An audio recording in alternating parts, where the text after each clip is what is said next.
Aspirants कैसे हैं आप सबको पता है हमने यहाँ पे न्यू सीरीज स्टार्ट की है जिसमें हम 2011 से लेके 2025 तक के यूपीएससी के जो प्रीवियस ईयर्स क्वेश्चंस है जनरल स्टडीज़ के हर एक क्वेश्चन को यहाँ पे हम डीप एनालिसिस कर रहे हैं। राइट, तो हम यहाँ पे 2011 का पेपर देख रहे थे और हमने अब तक 88 क्वेश्चंस कंप्लीट कर लिए हैं। अब जो बाकी के क्वेश्चंस है 89 to 100 तक वो सारे हम यहाँ पे देख लेते हैं। तो चलिए मेरे साथ आप यहाँ पे सॉल्व कीजिए क्वेश्चंस को। ठीक है, चलो फर्स्ट क्वेश्चन यहाँ पे है, मतलब question number 89। With reference to the period of a colonial rule in India, home charges formed an important part of the drain of wealth. जब आप यहाँ पे हिस्ट्री पढ़ रहे हो तो you do read about the drain of wealth, right. So इसके ऊपर क्वेश्चन आया है। So drain of wealth from India, which of the following funds constituted the home charges, right. अब पढ़ते हैं।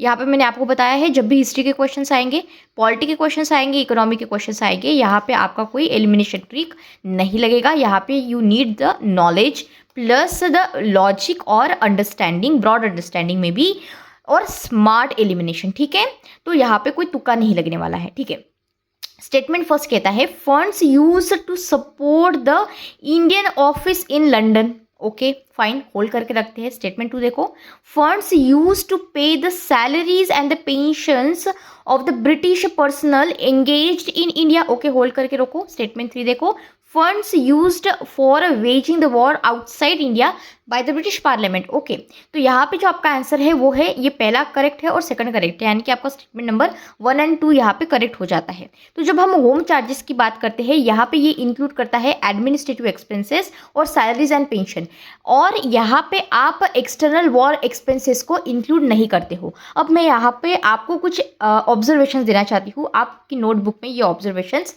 लिख के रख लो। अब जब भी हम यहाँ पे 2011 से लेके 2025 तक के जितने भी हिस्ट्री के क्वेश्चंस देखेंगे, उसमें एक ये बात दिखी गई है कि जनरली यहाँ पे एक क्वेश्चन होता है, 3 ऑप्शंस दिए जाते हैं, लेकिन जो इसका आंसर है ना, ये कभी नन नहीं होता है, या फिर मतलब most of the time none नहीं होता है, या फिर ऑल ऑफ द अबव नहीं होता है। 1 और 2, 3 मतलब सारे के सारे करेक्ट नहीं होते हैं, एक तो 100% इसमें से इनकरेक्ट होता ही है। अब ये जो ऑब्जर्वेशन है ये सिर्फ और सिर्फ जो हमारे मॉडर्न हिस्ट्री के क्वेश्चंस है उसमें देखा गया है, और ये जो ऑब्जर्वेशन है ये आप कहीं पे लिख लो, क्योंकि ये वाला ऑब्जर्वेशन मैं रिपीट करूंगी, बार बार रिपीट करूंगी जब हम फ्यूचर में भी क्वेश्चन देखेंगे। समझ में आ रहा है? तो जब भी ये इस तरह से हिस्ट्री का क्वेश्चन आएगा जिसमें 3 ऑप्शन दिए जाएंगे, तो एक कोई भी ऑप्शन इसमें से गलत होता है, सारे के सारे करेक्ट नहीं होते हैं जनरली, अनलेस एंड अनटिल यहाँ पे आपको 100% पता है कि सारे के सारे आंसर्स करेक्ट है। ठीक है, ये एक ऑब्जर्वेशन आपको समझ में आ गया है।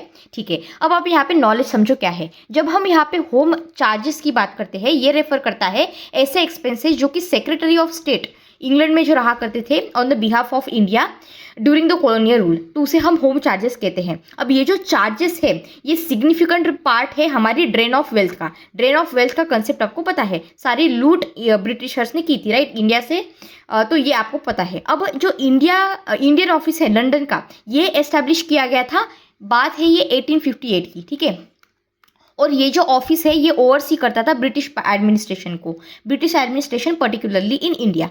अब जो एक्सपेंसेस थे इस ऑफिस के, ये पार्ट थे होम चार्जेस के, लेकिन जब मैं सैलरीज और पेंशन की बात करती हूँ, ये यहाँ पे इंपॉर्टेंट हो जाता है।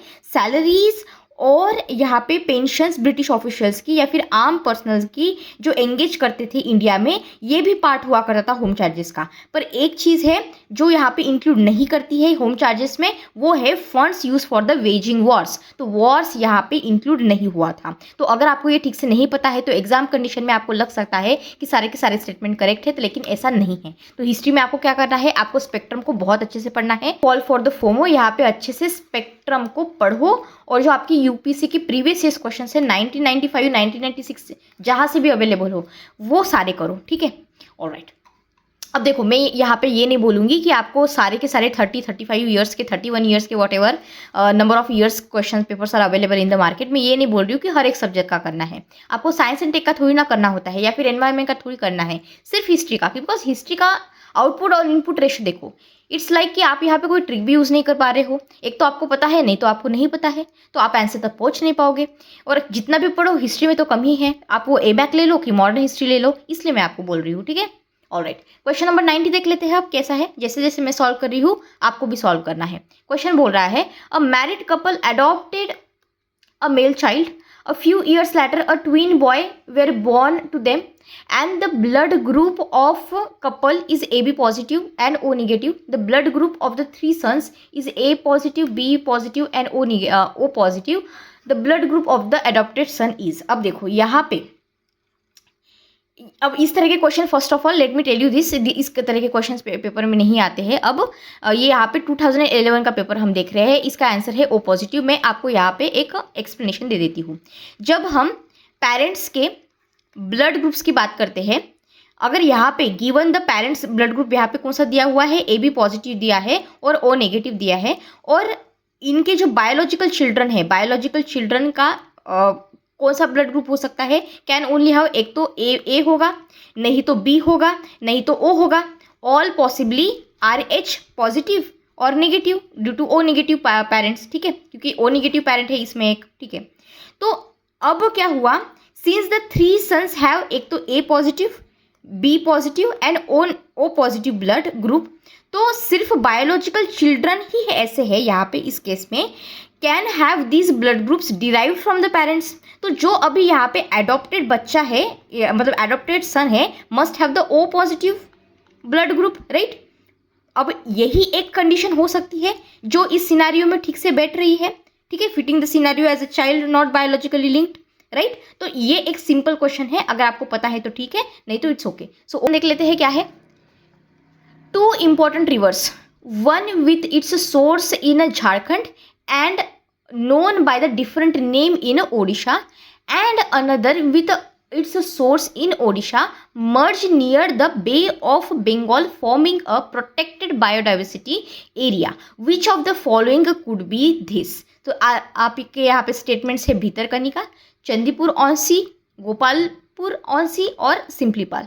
तो इसका आंसर है यहाँ पे भितरकनिका। अब इस तरह के क्वेश्चंस में मैं आपको बता दूं, एनवायरनमेंट के पहले ये बहुत क्वेश्चंस आते थे जहाँ पे national parks, wild life sanctuaries, biosphere reserves कौन से स्टेट में है वगैरह वगैरह, इसके साथ साथ ये रिवर्स के दिस टाइप के क्वेश्चंस ये आते थे। फिर कुछ समय बीता, आई थिंक 2024 बोल लीजिए या फिर 2023 का पेपर, 2025 का पेपर, आपको यहाँ पे इसके ऊपर क्वेश्चन नहीं पूछा है। National park, wild life sanctuary कौन सी कहाँ पे है, या फिर पेयर के फॉर्मेट में ये वाला नेशनल पार्क है कौन से स्टेट में है, ये वाला बायोस्फीयर रिजर्व है कौन से स्टेट में है, टाइगर रिजर्व यहाँ पे है कौन से स्टेट में है, ऐसा नहीं पूछा है। तो ये फिर से पूछ सकते हैं। तो 2026 का अगर पेपर दे रहे हो तो डोंट इग्नोर दिस टॉपिक्स, ठीक है, ये अच्छे से करना है। वैसे मैं यहाँ पे वीडियो लेके आऊँगी, यहाँ पे मैं आपको ट्रिक्स और स्टोरीज बताऊँगी और सारी चीज़ें याद करवाऊँगी, लेकिन please don't forget this topic, ठीक है। तो ऐसे ही बस यहाँ पे ये मुझे याद आ गया, इसलिए मैंने बताया आपको। तो ऐसे स्टेटमेंट में एक तो आपको पता है, अगर नहीं पता है तो तुक्का नहीं मारना है, ठीक है। अगर कोई एजुकेटेड गेस कर सकते हो तो good, otherwise leave it, okay, it's okay, no problem. तो अब क्वेश्चन देख लेते हैं, आंसर क्या है। भितरकनिका में क्या है, यहाँ पे ब्राह्मणी और बैतरनी रिवर्स है जो डेल्टा बनाती है, creating a rich mangrove ecosystem. So Bhitarkanika is equal to mangrove and crocodile habitat, इतना आपको एक पॉइंट तो याद रखना ही है। तो मेजर रिवर्स जो हम बे ऑफ बंगाल के इसमें देखते हैं, जो झारखंड से आती है, ये सुबर्णरेखा और नॉर्थ कोयल नाम की रिवर है यहाँ पे, ठीक है। तो जब हम अब सुबर्णरेखा जो रिवर है ना, सुबर्णरेखा रिवर के ऊपर क्वेश्चन यूपीएससी ने पूछा है, तो सुबर्णरेखा चेंज करती है, सुबर्णरेखा रिवर का नाम बदलता है, इसका नाम ब्राह्मणी बन जाता है, ठीक है, ब्राह्मणी। और कहाँ पे बदल जाता है, ओडिशा में, ठीक है। तो यहाँ पे सुबर्णरेखा है, सुबर्णरेखा का नाम कहाँ पे बदला है, क्या बदला है, ब्राह्मणी बदला है, किस स्टेट में बना है, ओडिशा में बना है। तो जो ब्राह्मणी रिवर है ये मर्ज करती है बैतरनी रिवर के साथ, ऑलराइट। और फिर ये जो है इसका ओरिजिनेशन ओडिशा में है, ये आप याद रखना, यूपीएससी क्वेश्चन बहुत बार रिपीट करती है तो ये पता होना चाहिए। The confluence of Brahmani and Baitarani forms the delta, तो ये इस डेल्टा को भी नहीं भूलना है, ये डेल्टा आपको बे ऑफ बंगाल की यहाँ पे मिल जाएगा। भितरकनिका नेशनल पार्क यहाँ पे आता है, it is a protected area. Bhitarkanika national park के ऊपर यूपीएससी ने क्वेश्चन पूछा है, it is a important national park over here, यहाँ पे डेल्टा बनाती है, यहाँ पे इसी वजह से आपको रीच वाइल्ड लाइफ दिखेगी, बायोडाइवर्सिटी दिखेगी। पर्टिकुलरली सबसे इंपॉर्टेंट क्या है, क्रोकोडाइल, मतलब क्रोकोडाइल में भी पर्टिकुलरली जो सॉल्ट वाटर क्रोकोडाइल है उनका हैबिटेट आपको मिल जाएगा, ठीक है। क्वेश्चन नंबर 92 देख लेते हैं अभी क्या कहता है। तो Mahatma Gandhi said that some of his deepest convictions were reflected in a book titled On to This Last. The book transformed his life. What was the message from the book transformed Mahatma Gandhi? अब देखो, ऐसा नहीं हो सकता कि आप ये बुक पढ़ो, right? Then how would you know? But still we have to somehow manage to get into the answer. तो ऐसे टाइम पे क्या करना है आपको, इसका मतलब एक तरीका बताती हूँ ऐसे क्वेश्चन को सॉल्व करने का. आपको ये समझना है कि महात्मा गांधी के बारे में बात कर रहे हैं. महात्मा गांधी जी का ओवरऑल एटीट्यूड कैसा था, इनकी वैल्यू सिस्टम क्या थी, ये हमेशा क्या बातें करते थे, ये क्या सोचते थे, ये आपको अगर मोटे मोटे तौर पे पता हो तो उसके क्लोज इन चारों ऑप्शन में से कौन सा ऑप्शन है वो देखना है और उसके ऊपर आपको सिलेक्ट करना है और वही आपका आंसर है. और सेम चीज़ यहाँ पे भी दी है. अब एक एक ऑप्शन को देखते हैं. Uplifting the oppressed and poor in a moral responsibility of the educated man. Educated man को लाके आपने थोड़ा सा स्टेटमेंट को वैसे नैरो कर दिया, पर ठीक है, महात्मा गांधी जी ने कहा होगा, मतलब ये तो ठीक है, मैं इसको होल्ड करके रखती हूँ. स्टेटमेंट 2 देख लो. The good of the individual is contained in the good of all. ऐसी चीज़ तो सिर्फ महात्मा गांधी जी बोल सकते हैं. समझने की कोशिश करो मैं क्या कहने की बात कर रही हूँ यहाँ पे, क्योंकि एग्जाम कंडीशन में ऐसी चीज़ हो जाए तो आपको सॉल्व करना पड़ेगा. बिकॉज देखो, बच्चे सॉल्व करते हैं इवन दे डोंट नो, और आपको ये जो चीज़ है ये डेवलप करनी पड़ेगी. आपको आपके ब्रेन को ट्रेन करना पड़ेगा so that it can recognise कि कौन से आंसर्स है जो करेक्ट होते हैं. समझ में आ रहा है मैं यहाँ पे क्या बोलने की कोशिश कर रही हूँ. बी में क्या हो रहा है, स्टेटमेंट को पढ़ो कैसे दिया है. The good of the individual is contained in the good of all. ऐसी बातें गांधी जी ही कर सकते हैं, थोड़ा लगता है ऐसा, ठीक है. फिर भी मैं इसको होल्ड करती हूँ, मुझे बाकी के स्टेटमेंट पढ़ने हैं. स्टेटमेंट सी देख लो. The life of a celibacy and spiritual pursuit are essential for the noble life. पता नहीं बोला होगा नहीं बोला होगा, लेकिन ऐसा लगता तो नहीं है कि मतलब ये करेक्ट होगा. और फिर यहाँ पे दिया हुआ है all A B C are correct. अच्छा, अब एग्जाम कंडीशन में क्या हो सकता है कि आप यहाँ पे डी को करेक्ट कर लो. ये हो सकता है, बिल्कुल हो सकता है, मैं मना नहीं कर रही हूँ. लेकिन अब यहाँ पे जो आंसर है वो है बी, ठीक है. So it is the most appropriate. अब यहाँ पे क्या हो रहा है, द बुक जो है ये वाली, ये एम्फोसाइज करते हैं इंडिविजुअल वेलफेयर के ऊपर, ठीक है. Individual welfare lies in the welfare of all. It is ये मतलब ये ऑप्शन बी ही ऐसा है जो गांधी जी बोल सकते हैं. थोड़ा सा फिलोसॉफिकल भी आपको लग रहा होगा एज कम्पेयर टू ए सी और डी का, मतलब अगर हम कंपेयर करें तो, राइट. तो इस तरह से आप क्वेश्चन तक पहुंच सकते हो. अगर आप गलत कर देते हो सो इट्स ओके, ऐसी चीज़ें होगी पेपर में, बट दैट्स फाइन. हमें लो हैंगिंग फ्रूट्स को कलेक्ट करते रहना है and you will be able to pass your cut off. Okay, explanation आपको पता चल गया.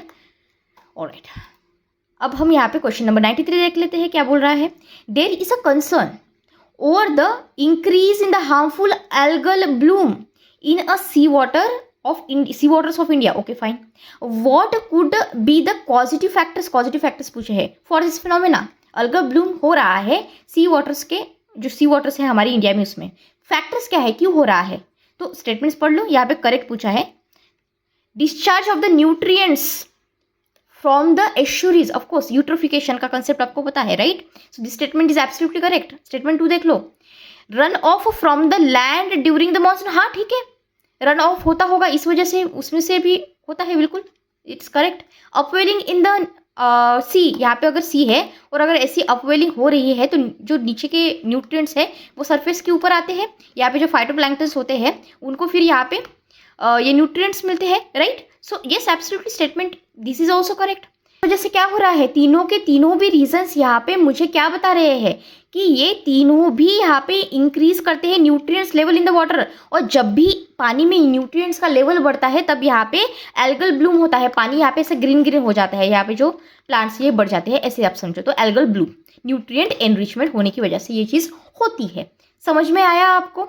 इतना समझ में आया है, ठीक है. तो ये ब्रॉड क्वेश्चन है, ब्रॉड सोचना है. ये हमेशा मैंने आपको बताया है, जब भी साइंस एंड टेक के क्वेश्चंस आते हैं या फिर एनवायरनमेंट के क्वेश्चंस आते हैं तब यहाँ पे ऐसा क्वेश्चन दे देंगे जो ब्रॉड होगा और इनके जो ऑप्शंस होंगे ये भी ब्रॉड होंगे. अनटिल एंड अनलेस आप कोई ऐसा ऑप्शन देख लो कि जो ऑब्वियसली आंसर नहीं हो सकता, तब अलग बात है. लेकिन अगर नहीं समझ में आ रहा है तो डी लगा दो, ठीक है. ऑलराइट, नंबर 94 देख लो. All the revenues received by union government by the way of taxes and other receipts for the conduct of the government businesses are credited to the contingency fund of India, public account, consolidated fund of India, deposits and advances. इसमें कोई तुक्का वगैरह नहीं लगेगा. You need knowledge, आपको knowledge लगेगी. And it is a doable question. So आपका जो स्टेटमेंट है, स्टेटमेंट सी करेक्ट है। जितने भी गवर्नमेंट के रेवेन्यूज या फिर रिसीट्स की बात होती है, ये क्रेडिट की जाती है कंसोलिडेटेड फंड ऑफ इंडिया के ऊपर। अब देखो, कंसोलिडेटेड फंड ऑफ इंडिया हो गया, पब्लिक अकाउंट्स हो गया, या फिर कंटीजेंसी फंड ऑफ इंडिया हो गया, इसके ऊपर क्वेश्चंस यूपीएससी ने पूछे हैं। कुछ एरियाज होते हैं जिसके ऊपर यूपीएससी हमेशा क्वेश्चन पूछते रहता है, जैसे मनी बिल हो गया, पार्लियामेंट हो गया, राइट, तो हाई कोर्ट, सुप्रीम कोर्ट हो गया, यहाँ पे ये हो गया। तो ये आपको बार बार आते हैं, हमको पता है पीवीआईक्यूज में पूछा गया है, तो इसको अच्छे से करना है, गलती नहीं होनी देनी है। तो यहाँ पे आर्टिकल 266 इंपॉर्टेंट हो जाता है कंटीजेंसी फंड ऑफ इंडिया के लेकर। तो नंबर 95 आप देख लेते हैं, यहाँ पे क्या हो रहा है, देखो, human activities in a recent past, human activities, ठीक है, have cause the increase in the concentration of carbon dioxide. हाँ बिल्कुल, ह्यूमन एक्टिविटीज की वजह से कार्बन डाइऑक्साइड बढ़ता है, ठीक है, in the atmosphere, but a lot of it does not remain in the lower atmosphere because of carbon sink की इनडायरेक्टली बात हो रही है यहाँ पे। क्वेश्चन समझ में आ रहा है आपको यहाँ पे, ठीक है। स्टेटमेंट 1 देखो, it escapes into the outer stratosphere. नहीं भाई, नो, ये नहीं होता है। The photosynthesis by the phytoplankton in the ocean. Okay, यहाँ पे देखो क्या हो रहा है, इसको होल्ड करके रखते हैं अभी के लिए। स्टेटमेंट 3 देख लेते हैं क्या हो रहा है, the trapping of the air in the polar ice caps. No, यहाँ पे जो आपका आंसर है वो है 2 ओनली। यहाँ पे क्या हो रहा है, देखो, फाइटोप्लैंक्टन्स क्या करते हैं, फाइटोप्लैंक्टन्स ओशन में रह के यहाँ पे कार्बन डाइऑक्साइड को एब्जॉर्ब करते हैं थ्रू द फोटोसिंथेसिस, और जो बाकी के प्रोसेसेस है ये सिग्निफिकेंट सिंक्स का काम नहीं करते हैं। तो यहाँ पे जो ओशन है ये यहाँ पे मेजर कार्बन सिंक बन रहा है। आपको समझ में आया, स्टेटमेंट 2 यहाँ पे करेक्ट क्यों है। One of the significant processes that remove the carbon dioxide from the atmosphere is photosynthesis by the phytoplankton। ये लिख के रख लो, ध्यान में रखो, फाइटोप्लैंक्टन्स जो होते हैं फोटोसिंथेसिस के थ्रू ये काम करते हैं कार्बन डाइऑक्साइड को एब्जॉर्ब करना, राइट, और फिर इसे कन्वर्ट करते हैं ऑर्गेनिक कार्बन में, which can be then stored in the ocean, या फिर ये पास थ्रू करता है मरीन फूड वेब में, जो हम देखते ही हैं। जो कार्बन डाइऑक्साइड है ये टिपिकली आउटर स्ट्रेटोस्फीयर में एस्केप नहीं होता है एज ए मैकेनिज्म, समझो ये, ऑलराइट, जिससे कि मतलब हम ये नहीं कह सकते कि ये आउटर स्ट्रेटोस्फीयर में एस्केप हो गया और इस वजह से फिर यहाँ पे कॉन्सेंट्रेशन कम हो गया एटमोस्फेयर में, ये नहीं होता है। इट्स रियली सीली स्टेटमेंट, आपको ये समझ में आ रहा होगा। इसलिए मैं हमेशा बोलती हूँ कि किसी एक पर्टिकुलर कीवर्ड के ऊपर मत जाओ, स्टेटमेंट पूरा पढ़ो और पूरा स्टेटमेंट पढ़ने के बाद उसके टोन को समझने की कोशिश करो और अपना नॉलेज लगाओ, and trust your knowledge what you know, ठीक है। और जो यहाँ पे अगर मैं स्टेटमेंट की बात करूँ, tapping of the air in the polar ice caps, अगर गड़बड़ी में पढ़ रहे हो तो आपको लग सकता है कि हाँ ये स्टेटमेंट करेक्ट होगा, लेकिन समझो यहाँ पे जो टैपिंग ऑफ एयर होता है पोलर आइस कैप्स में, ये ऑकर हो सकता है, it may occur, but it is not a significant process for reducing the concentration of carbon dioxide in the atmosphere. Please understand this, okay. So statement 2 is correct over here, alright. Now question number 96 के ऊपर चलो। यहाँ पे क्या बोल रहा है, regular intake of the fresh fruits and vegetables is recommended in the diet since they are a good source of antioxidant. ये तो हम हमेशा देखते हैं, रील्स में भी देखते हैं about the antioxidants, fresh food खाइए, वेजिटेबल्स खाइए, it is recommended, it is important for your diet, it is a very good source of antioxidant, we know that, okay. So how do the antioxidant help, यहाँ पे how पूछा है आपको, mechanism पूछा है। A person maintain the health and promote the longevity, right. अब statement पढ़ते हैं एक एक करके। It activates the enzymes for the vitamin synthesis, okay, hold करके रखो। It prevents the excessive oxidation of the nutrients, they neutralise the free radicals produced in the body during the metabolism, and they activate certain genes and delay ageing. No, so statement C यहाँ पे correct हो जाता है। अब explanation को अच्छे से समझो क्या हो रहा है। जो एंटीऑक्सीडेंट है ये न्यूट्रलाइज करता है फ्री रेडिकल्स को, preventing the cell damage and reducing the disease risk. तो फ्री रेडिकल्स, सेल डैमेज, ऐसा भी आप यहाँ पे याद रख सकते हो। अब देखो ध्यान से सुनो, एंटीऑक्सीडेंट्स यहाँ पे जो है, जो बात कर रहे हैं एंटीऑक्सीडेंट्स की, ये सब्सटेंसेस होते हैं जो एक तो प्रिवेंट करेंगे या फिर जो सेल का डैमेज हो रहा होगा उसको स्लो डाउन कर देंगे। और ये जो चीज़ है ये प्रोसेस करने में आपके फ्री रेडिकल्स यूज होते हैं, जो अनस्टेबल मॉलिक्यूल्स है that the body produces as a reaction of the let's say environmental और द अदर प्रेशर्स, तो उसमें ये काम आते हैं। अब कभी कभी इन्हें फ्री रेडिकल स्कैवेंजर्स भी कहा जाता है, समझ में आया? ये प्रोटेक्ट करते हैं against the cell damage that free radicals cause, reducing the risk of let's say जो नॉन कम्युनिकेबल डिसीज है वो भी यहाँ पे कवर हो जाते हैं। और इसलिए ये वाला जो ऑप्शन है ये बेस्ट डिस्क्राइब करता है इस क्वेश्चन को। अगर आपको पेपर के टाइम पे कंफ्यूजन हो रहा है, नहीं सॉल्व कर पा रहे हो, it's okay to solve, like leave the question, okay, because ये सॉल्वेबल लगता है। स्टेटमेंट भी बहुत ज़्यादा ऐसे लगते हैं कि may be you can solve it, but इसलिए ठीक है ध्यान से पढ़ना।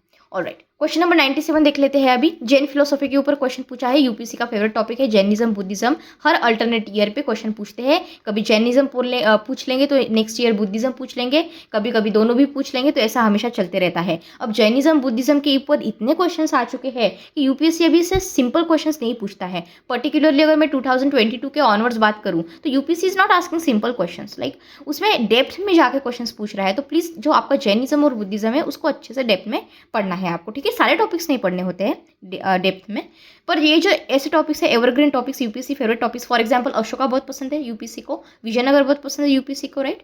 तो इस तरह से ओके, ठीक है। The Jain philosophy holds that the world is created and maintain by what? एक तो universal law, universal truth, universal faith और यूनिवर्सल सोल। यहाँ पे कोई तुक्का वगैरह नहीं लगेगा, you will need the knowledge. तो इसका आंसर है यूनिवर्सल लॉ। तो जैनिज्म यहाँ पे बिलीव करता है universe is govern by the eternal universal law and not created by the God, ठीक है। सो जैनिज्म का ये एक पॉइंट आपको याद रखना है। समझ में आया? तो जैन की फिलोसॉफी में और एक पॉइंट आपको बता दूं कि अभी मैंने आपको बताया world is created and maintain by the universal law, तो इसे हम कहते हैं कीवर्ड है धर्मा, ठीक है। और ये जो धर्मा है ना, ये धर्म बोल लो या फिर धर्मा बोल लो, is a fundamental principle that governs the universe and everything that exist within it. तो यहाँ पे ये कीवर्ड नहीं दिया है, हो सकता है फ्यूचर में अगर क्वेश्चन पूछे 2026 में क्वेश्चन पूछे तो धर्म ये वर्ड यूज कर ले तो फिर आपकी गलती नहीं होनी चाहिए। So dharma is believed to be eternal and unchanging and it is a same for all living beings. So that is a philosophy in the Jainism. Okay, question number 98 देख लो। The tendency for increased litigation was visible after the introduction of the land settlement system of Lord Cornwallis in a year 1793. The reason for this is normally traced to which of the following provisions? अब यहाँ पे history में तुक्का नहीं लगेगा, history में आपको अच्छे से पढ़ना है। अगर पता है तो सॉल्व करो, नहीं पता है तो ब्लाइंड गेस नहीं करना है, छोड़ दो, इट्स ओके, ठीक है। अगर पढ़ा हुआ है, याद आ रहा है, अगर एजुकेटेड गेस कर सकते हो तो ही इसको सॉल्व करना है, otherwise it's okay to leave it. तो क्वेश्चन क्या है? स्टेटमेंट देख लो। Strengthening the zamindars, no. Company as overlord, no. Efficient judiciary, no. Answer is none of the above. तो अब यहाँ पे क्या हुआ था उसको समझो। रिफॉर्म्स किए गए थे कॉर्नवालिस के द्वारा, ठीक है। अब इसने क्या किया? It increased the litigation after the introduction of the land settlement. तो हमेशा पहले तो ये याद रख लो, मे बी पेयर में पूछ ले, एक जगह पे दे दे लैंड सेटलमेंट और यहाँ पे कॉर्नवालिस का नाम दे दे, तो याद रखना लैंड सेटलमेंट सिस्टम कॉर्नवालिस, ठीक है। सो द मेन रीजन इस लिए for this was the removal of the court fee, ठीक है। तो removal of the court fee was the main reason over here. और इस वजह से अब क्या हुआ, जितने भी लोग यहाँ पे थे तो किसी को भी यहाँ पे ड्रैग किया जा सकता था कोर्ट में, ठीक है। So the extension of the right to appeal made it easier for the people to take their disputes the court, fine. तो ये स्टेटमेंट यहाँ पे नन ऑफ द अबव हो जाता है क्योंकि इसमें से कोई भी चीज़ यहाँ पे नहीं होती। Increase litigation was due to the removal of the court fees and the easier access to the court, not a given option. So hidden reasons, easier legal access. Number 99 देख लेते हैं, क्या बोला है यहाँ पे। What could be the main reason or the reasons for the formation of the African and the Eurasian desert belts? अब ये ज्योग्राफी का कंसेप्ट का क्वेश्चन है और ये आप अगर एनसीईआरटी आपने अच्छे से पढ़ी है तो you will be comfortable enough to answer it, right. Statement 1 देखो, located in the subtropical high pressure cells, इस वजह से होता है। Statement influence of the warm ocean, यहाँ पे गलती कर दी। कोल्ड करंट्स होते हैं जो रिस्पॉन्सिबल होते हैं मेनली फॉर द डेजर्ट्स। हमने देखा है जब हम वर्ल्ड का मैप देखते हैं तब वेस्ट के रीजन में आपको हमेशा यहाँ पे डेजर्ट दिखता है because there is a cold current. तो आप तो यहाँ पे इजीली स्टेटमेंट 2 को इनकरेक्ट कर लोगे। तो अगर आपका 2 इन मतलब यहाँ पे कैंसिल हो जाता है तो आप तो 50-50 तक आ गए। So here yes this is absolutely correct, statement 1 is absolutely correct. अब यहाँ पे मैं समझा देती हूँ कैसे। देखो, जब मैं अफ्रीकन और यूरेशियन डेजर्ट बेल्ट की बात कर रही हूँ, प्राइमरीली ये फॉर्म होता है because of the subtropical high pressure belts. अब हाई प्रेशर है राइट। सो हाई प्रेशर एरियाज कैसे होते हैं, क्या होता है हाई प्रेशर में, एयर जो है ये डिसेंड करती है, एयर नीचे आती है, जो कैसी होती है, जो नीचे आने वाली हवा कैसी होती है हाई प्रेशर में, ड्राई होती है, राइट। तो अगर हवा ड्राई है, मॉइस्चर उसमें मॉइस्चर ही नहीं है, तो फिर यहाँ पे बारिश कैसे करेगी, समझ में आ रहा है। हाई प्रेशर बेल्ट बोला है यहाँ पे, सब tropical high pressure belt, high pressure में एयर नीचे आती है, डिसेंड करती है, एयर कैसी होती है, ये ड्राई होती है, मॉइस्चर है ही नहीं, तो पानी कहाँ से आएगा, ऑफकोर्स डेजर्ट बनाएगा, समझ में आया ये। हाउएवर यहाँ पे वार्म ओशन का मैंने आपको बताया, warm ocean current is not a significant factor in the formation of the desert belt. Warm ocean current generally क्या करता है, मॉइस्चर कंटेंट को पानी में एयर में बढ़ाता है, समझ में आया। तो अगर यहाँ पे कॉन्टिनेंट है और अगर यहाँ पे ओशन है और यहाँ से अगर हवा आ रही है, तो ये हवा यहाँ पे अब यहाँ पे ये जो हवा है ये वार्म ओशन के ऊपर है, तो वार्म अगर एयर है तो ये थोड़ी राइज करेगी, राइट, ऊपर जाएगी। अब यहाँ पे मॉइस्चर कंटेंट रहेगा बिकॉज ओशन से आ रही है, तो आपको लगता है डेजर्ट बनेंगे, नहीं बनेंगे, ऑब्वियसली नहीं बनेंगे। तो एग्जैक्टली अगर आपको रीजन भी नहीं पता है, तो जो कॉमन सेंस जो है आपके पास, जो कॉमन नॉलेज है, उसका यूज करके भी you can somehow manage to get to the answers. So warm ocean current generally increase moisture content in the air, जिससे प्रेसिपिटेशन होता है एंड डेजर्ट कंडीशन नहीं आती है। Therefore the correct answer is this one only. समझ में आ गया है आपको, ठीक है। क्वेश्चन नंबर 100 देख लेते हैं, क्या है। A company marketing food products advertises that its items do not contain trans fats. What does this company signify to the customer? Right, अब ये आपको किसी बुक में पढ़ने को नहीं मिलेगा, राइट। जो आपका ऑब्जर्वेशन है, जो आपका नॉलेज कहता है, जो आपका अंडरस्टैंडिंग है, उसके ऊपर रह के आपको इसका आंसर देना है, राइट। किसी बुक में तो नहीं मिलने वाला है आपको, ठीक है। स्टेटमेंट 1 पढ़ लेते हैं, क्या है। The food products are not made out of the hydrogenated oils, खोल करके रखते हैं, डू नॉट पूछा है, ठीक है। मतलब item do not contain the trans fat. What does the campaign signify, signify क्या कर रहा है। स्टेटमेंट 2 देख लो। The food products are not made of the animal fats और द ऑयल्स, होल्ड करके रखते हैं। स्टेटमेंट 3 देख लो, क्या है। The oil used are not likely to damage the cardiovascular health, ठीक है। अब आप यहाँ पे थोड़ा सा लॉजिक लगाओ, क्या होगा, राइट। आपको लगता है स्टेटमेंट 3 यहाँ पे होगा। क्वेश्चन पढ़ो फिर से। कंपनी है, ऐसी कंपनी है यहाँ पे जो कि फूड प्रोडक्ट्स का मार्केटिंग करती है, एडवर्टाइजमेंट करती है, ठीक है, और अपने प्रोडक्ट पे लिखती है कि भाई हमारा जो प्रोडक्ट है इसमें ट्रांस फैट्स नहीं है। तो ये क्या एग्जैक्टली बताती है, तो इसका आंसर जो है ये है statement number 1। The food product जो है मेरा, it does not are not made of the hydrogenated oils, समझ में आया। तो स्टेटमेंट 1 यहाँ पे आपका बन जाएगा, ठीक है। अब देखो, ये सिग्निफाई करता है कस्टमर्स को, जो फूड प्रोडक्ट आप खरीद रहे हो यहाँ पे हाइड्रोजनेटेड ऑयल नहीं है। जब मैं ट्रांस फैट्स की यहाँ पे बात करती हूँ, ये एक अनसैचुरेटेड फैटी एसिड होता है जो हम ऑब्टेन करते हैं by adding the hydrogen to the oil. जो वेजिटेबल ऑयल होता है ना, उसमें हाइड्रोजन ऐड करके यहाँ पे इसे बनाया जाता है, सॉलिड बनाया जाता है। जो ट्रांस फैट है, it is considered to be unhealthy as they increase the risk of the heart disease, ठीक है। अब एग्जाम कंडीशन में आपको लग सकता है maybe all the statements are correct and all, but यहाँ पे statement 1 is correct over here, ठीक है। अब यहाँ पे अगर आपको कोई क्वेरी है तो आप मुझे कमेंट सेक्शन में बता सकते हो। I will try my best to solve it, ठीक है। तब तक के लिए आपको अच्छे से पढ़ाई करनी है without taking any kind of stress. जो ट्रिक्स आपको बता रही हूँ उन्हें अच्छे से कम 3 टाइम तो यहाँ पे अपने आप से सोच के पेपर लगा के अच्छे से अप्लाई करना है, जिससे कि आप अच्छे से पेपर के टाइम के पहले ही कंफर्टेबल रहे सारे पेपर सॉल्व करने में, ठीक है। ऑलराइट, तो अब मैं नेक्स्ट पेपर लाऊंगी 2012 का, थोड़ा सा फॉर्मेट में बदलूंगी, ठीक है। आप मुझे तब बता देना कमेंट सेक्शन में कि आपको कैसे लगता है, अगर कोई फीडबैक देना हो तो, ठीक है। Thank you so much and God bless you.